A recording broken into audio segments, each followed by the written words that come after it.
Donc cet ouvrage consacré à la beauté en politique, Pouvoir et beauté, s'efforce de questionner ce qui relève d'une forme d'impensé, à la fois dans le domaine des sciences sociales, en tout cas en France, moins dans les pays anglo-saxons, et ce qui est aussi largement refoulé en politique, c'est-à-dire le poids de l'apparence dans la compétition politique. Donc, à partir de ce constat, le livre part de l'idée qu'il y aurait une forme de tyrannie des apparences qui, comme dans la vie sociale, s'exercerait aussi dans le champ politique. Et l'objet de la démonstration est évidemment d'entériner cette vision des choses, même s'il ne faut pas non plus survaloriser le poids de la beauté, comme le rappelait un certain nombre d'hommes politiques. L'élection présidentielle n'est pas un concours de look ou un concours de beauté, mais on ne peut pas pour autant sous-évaluer l'importance de cette variable dans la compétition politique.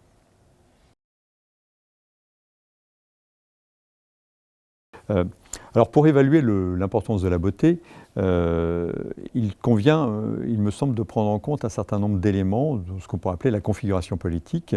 qui ont œuvré à accroître le poids de l'apparence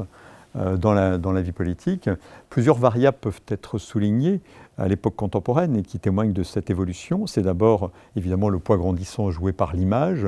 la télévision bien sûr, la médiasphère, mais aussi les réseaux sociaux qui valorisent l'apparence des candidats et des candidates par rapport au discours qui impose justement ce poids des images, et l'image qui est devenue, comme le montrent tout un certain nombre de travaux, notamment ceux du CEVIPOF, qui est devenu une variable décisive dans le choix des électeurs. Donc, au-delà de la médiasphère, il faut tenir compte aussi de ce qu'on pourrait appeler de façon plus classique la fin des grands récits idéologiques, qui s'est traduit par une personnalisation accrue de la vie politique, une individualisation, à l'heure de ce que mon collègue Christian Lebar a pu appeler aussi l'ego politique. Troisième variable que l'on peut identifier, c'est évidemment le déclin des partis politiques. Jusqu'aux années 80-90, finalement, la vie politique était fortement structurée par des partis politiques et les leaders politiques étaient des représentants de ces partis, alors qu'aujourd'hui, on peut dire davantage que les personnalités politiques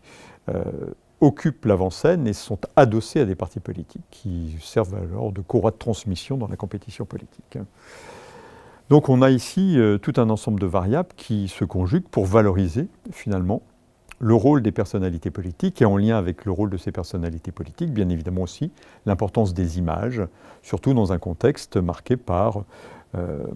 une redéfinition des clivages droite-gauche, tel que l'a pu l'illustrer de façon paradigmatique, par exemple, Emmanuel Macron, lors de sa victoire de 2017.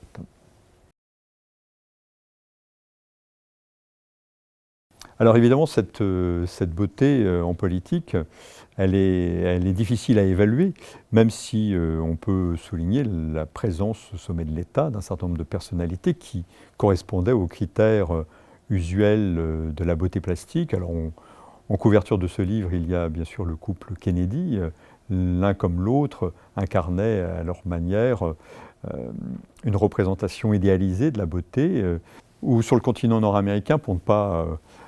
faire de choix en matière de leader politique français. On peut souligner aussi, par exemple, la plastique largement valorisée d'un Justin Trudeau, qui, à l'image de son père, qui apparaissait à l'époque comme une figure de playboy en politique, lui aussi peut apparaître comme une représentation assez idéalisée de cette beauté en politique. Mais au-delà de ces personnalités, les anglo-saxons ont essayé de quantifier l'importance ou l'impact de cette beauté qui, par définition, est difficile à évaluer parce que quelles sont les variables qui permettent de rendre compte du choix des électeurs? On sait bien qu'il n'y a jamais une seule variable, mais une multiplicité de variables qui peuvent s'agréger pour expliquer le vote ou essayer de rendre compte, en tout cas, du choix des électeurs. Et je pense notamment à une étude finlandaise qui avait été réalisée en 2010 et qui avait réussi à quantifier de façon assez précise la plus-value qu'apportait la beauté en politique, une prime à la beauté finalement qui s'exercerait en politique comme dans la vie sociale d'ailleurs, Et cette prime à la beauté serait, selon la nature des élections qui étaient alors envisagées, élections municipales ou élections législatives, qui oscillerait entre 15 et 20%, ce qui est quand même considérable, cette prime à la beauté, étant donné que nombre d'élections, évidemment, se jouent sur un ratio beaucoup plus étroit, hein, de ce point de vue. Et donc, cette importance de la beauté, cet impact de la beauté, il est d'autant plus déterminant qu'il est méconnu et en quelque sorte invisibilisé par les électeurs eux-mêmes. Les électeurs ne sont pas conscients, évidemment, du poids que peut avoir la beauté dans leur décision électorale.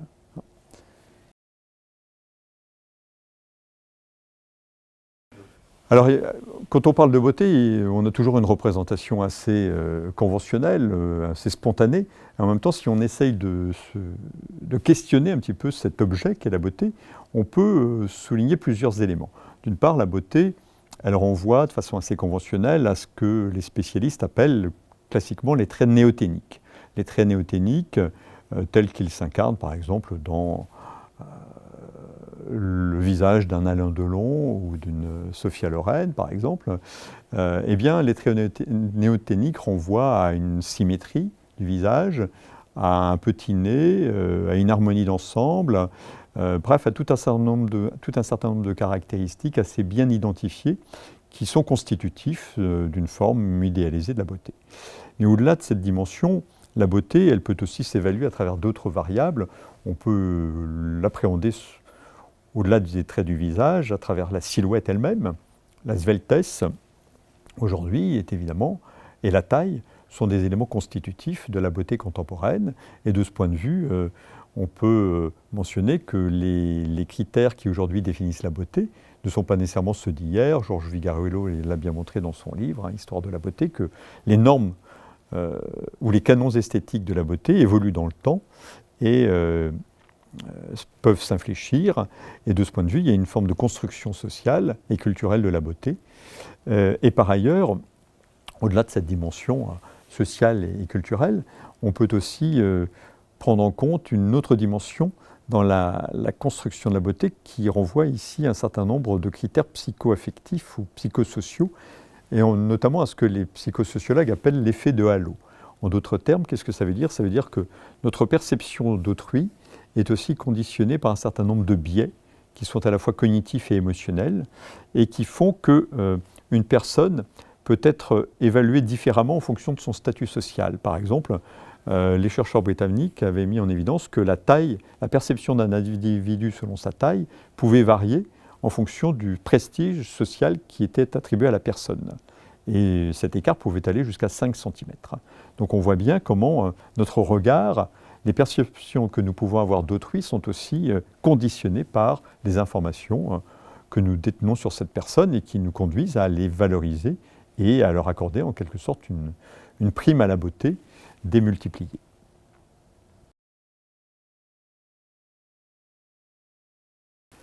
Alors évidemment, tous les hommes ou les femmes politiques ne sont pas détenteurs ou détentrices de ces qualités esthétiques, mais néanmoins peuvent mettre en place des stratégies, pourrait-on dire, pour capitaliser cette dimension. Alors de façon évidente, on constate, et ce n'est pas neuf, qu'un certain nombre de compétiteurs ou d'acteurs politiques sont devenus aussi des travailleurs du paraître, qu'ils se livrent à des stratégies d'embellissement. Les exemples sont nombreux de ces opérations cosmétiques, ces implants, voire ces opérations de chirurgie esthétique qui ont pu être utilisées par un certain nombre d'acteurs. Alors je prends souvent l'exemple de François Mitterrand, qui pourtant, dans les années 70, était encore l'héritier d'une culture politique qui valorisait davantage évidemment le poids des partis politiques et des idéaux dans la compétition politique, mais qui n'avait pas hésité, sur les conseils de son conseiller en communication Jacques Séguéla, à se faire limer les incisives latérales pour offrir un regard plus enjôleur, ou en tout cas moins carnassier, aux électeurs et aux électrices. On a beaucoup glosé sur le régime minceur de François Hollande avant son accès à l'Élysée. Un régime minceur qui s'inscrit à la fois dans un horizon d'attente qui est celui des sociétés contemporaines qui sont des sociétés lipophobes, qui stigmatisent ou qui ont tendance à stigmatiser la graisse. Mais au-delà, je pense que chez François Hollande, au-delà des considérations purement esthétiques, il y avait surtout dans ce régime programmé la volonté de manifester une forme de volontarisme, de maîtrise de soi, de maîtrise de ses émotions et de ses pulsions, un volontarisme qui, sur le plan personnel, pouvait être aussi lesté d'une signification politique, c'est-à-dire qu'on attend d'un présidentiable qu'il soit à la fois volontaire, mais qu'il soit aussi capable de maîtriser, lorsqu'il accédera à la présidence de la République, ses émotions dans des situations de conflit, dans des situations dramatiques, comme on l'a vu d'ailleurs à propos de la présidence de François Hollande dans le contexte des attentats terroristes du Bataclan, par exemple, ou de Charlie Hebdo. Et donc, cet amincissement programmé, bien sûr, correspondait à l'ajustement de la posture de François Hollande à l'ambition présidentielle qui était la sienne, mais correspondait aussi aux critères contemporains de l'esthétisme de ce point de vue. Alors au-delà de ces travaux d'embellissement, pourrait-on dire, qui peuvent être mis en œuvre par les compétiteurs et les compétitrices, on peut aussi souligner comment parfois les hommes politiques peuvent être enclins à utiliser le capital esthétique de leurs conjoints, la dot esthétique de leurs épouses ou de leurs compagnes venant en quelque sorte compléter le capital politique qui est le leur. Et je me souviens d'un certain nombre de couvertures, notamment de journaux comme Paris Match, qui, aussi bien pour Valérie Trierweiler que pour Carla Bruni, les décrivaient l'une et l'autre comme l'atout charme du président. Et on voit bien ici comment les femmes, les épouses, sont d'une certaine façon reléguées dans une position sans doute peu avantageuse, comme un adjuvant finalement dans la carrière politique de leur conjoint. Et de ce point de vue, ça me fait toujours penser aux travaux, à une étude menée il y a longtemps par François de Singly à propos des annonces matrimoniales du chasseur français, où il montrait bien l'asymétrie des qualités mises en scène dans les annonces matrimoniales, en soulignant comment les femmes étaient renvoyées à leur apparence ou jouaient sur le ressort de leur apparence, les qualités féminines de l'être, par rapport aux qualités masculines de l'avoir, pour montrer l'asymétrie finalement dans le partage des compétences entre les femmes, qui jouaient davantage un répertoire genré sur l'apparence et la dimension sociale, quand les hommes jouaient davantage évidemment sur le ressort du capital économique. Alors au-delà de ces stratégies finalement de mise en scène ou de captation de la plastique d'un conjoint, on peut aussi souligner que parfois le champ politique peut être enclin à mettre en œuvre des logiques de casting dans le recrutement du personnel politique. Je pense notamment à ce qui s'est, je pense en particulier à ce qui s'est effectué lorsque Nicolas Sarkozy est arrivé au pouvoir, où d'après Patrick Buisson, avec toutes les limites que l'on pourrait associer à son témoignage, Patrick Buisson raconte dans son livre « La cause du peuple » comment Nicolas Sarkozy avait orchestré le recrutement d'un certain nombre de ses ministres, et notamment de ses ministres féminines, Ramayad, Rachida Dati ou Nathalie Kosciusko-Morizet, selon des critères qui relevaient moins de la compétence politique que de la plastique de ces femmes. Et donc il y avait de façon avouée la volonté de capitaliser cette dimension-là dans l'attribution des portefeuilles ministériels.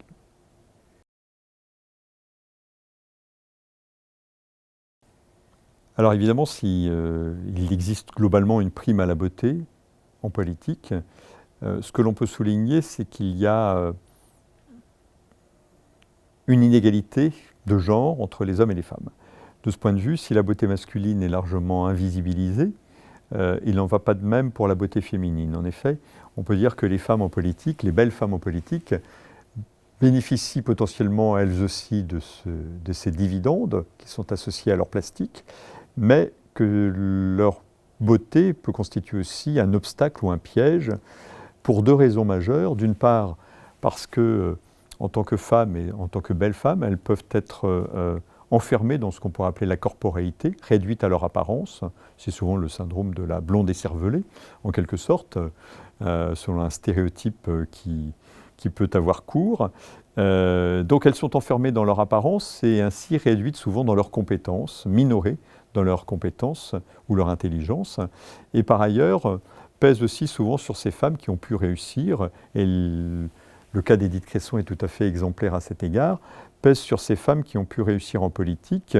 un soupçon, le soupçon d'être arrivées là par le fait du prince, c'est-à-dire le soupçon d'être des intrigantes ou pire encore des courtisanes. Et c'est ainsi une accusation qui a aussi longtemps été adressée notamment à Rachida Dati, à qui on a pu prêter de nombreuses liaisons, et en particulier avec le chef de l'État. Bon, sa carrière aurait été pour partie, selon certains de ses rivaux masculins, le fruit de cette proximité affective avec Nicolas Sarkozy.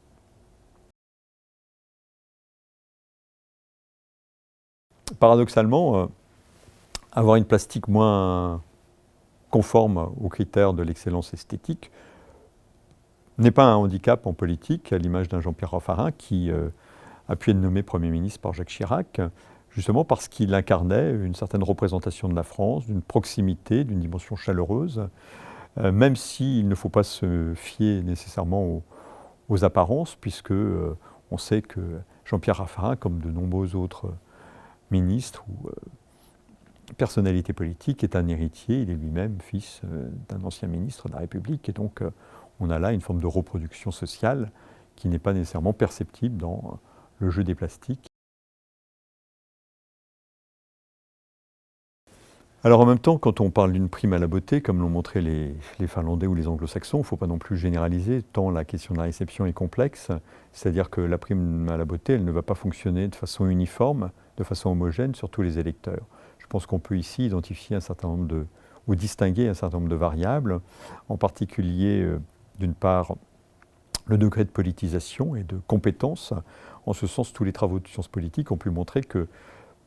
les personnes les moins informées étaient aussi celles qui étaient les plus susceptibles d'être sensibles à la beauté d'un candidat ou d'une candidate. Pourquoi ? Parce que l'apparence constitue un raccourci rapide, commode, pour juger une personnalité politique. Et donc, moins les électeurs sont politisés, plus ils sont aussi souvent enclins à juger la vie politique au prisme de l'apparence des candidats. En matière de réception, il faut tenir compte aussi de la variable droite-gauche. Les travaux scientifiques ont pu montrer en effet que le critère esthétique était davantage déterminant chez les candidats et chez les électeurs de droite, plus que chez les électeurs ou les candidats de gauche, où semblerait jouer davantage le poids des valeurs, des idéaux et de ce qu'on pouvait appeler naguère les grands récits qui avaient pu structurer l'engagement tout au long du XXe siècle. À droite, la valorisation de la beauté s'explique par l'attachement finalement idéologique à une représentation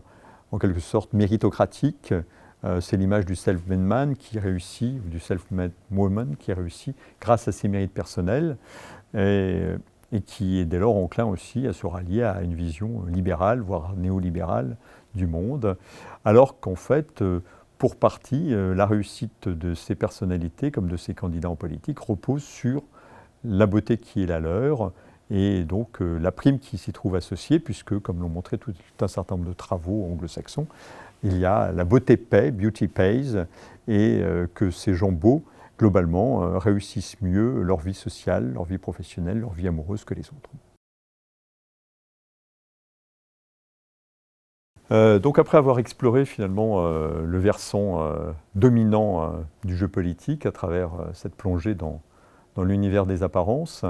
je voudrais maintenant questionner le corps des dominés, les corps protestataires à travers la mise en scène des corps dans les mobilisations politiques. En d'autres termes, ce que les corps font aux contestations politiques et ce que les contestations politiques font aussi aux corps. Et donc, ça sera l'objet d'un prochain livre.